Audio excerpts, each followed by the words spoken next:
The lion gourd 4వ ఘట్టం. సింబ గంభీరంగా చూస్తూ గర్జిస్తూ ఖాయాన్ని పిలుస్తాడు. నాన్నగారు ఎందుకు పిలిచారు? ఖాయాన్, నువ్వు వెళ్ళి అన్ని జంతువులను పిలువు, లయన్ గార్డును తోడుగా పట్టుకెళ్ళు. నాన్నగారు, అందరినీ పిలిచాను. అందరూ కాసేపు ఉండండి.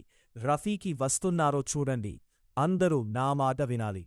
అందరూ ఏంటంటే స్కార్ మళ్ళీ తిరిగి వచ్చాడు అని నాకు తెలిసింది. ఇంకా ఖాయానికి కూడా. అందరూ యుద్ధంకి సిద్ధంగా ఉండండి.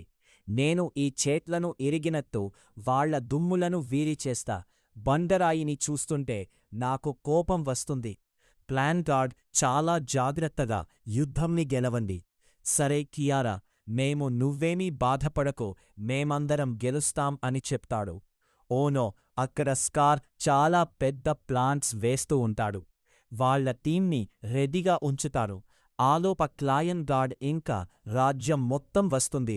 జంతువులన్నీ పెద్ద ఆ ఫైట్ అవుతుండగా ఒక పక్క లయన్ గార్డ్ అగ్నిపర్వతం లోపలికి వెళ్తాయి. అక్కడ స్టార్ తోటి ఖాయాన్ మాట్లాడుతాడు. రే స్కార్ అన్నావ్, అది నిజం కాదు అని నాకు తెలుసు. అన్నీ మన పూర్వీకులే చూసుకుంటారు. నేను నిన్ను ఏమీ చెయ్యలేను అని నాకు తెలుసు.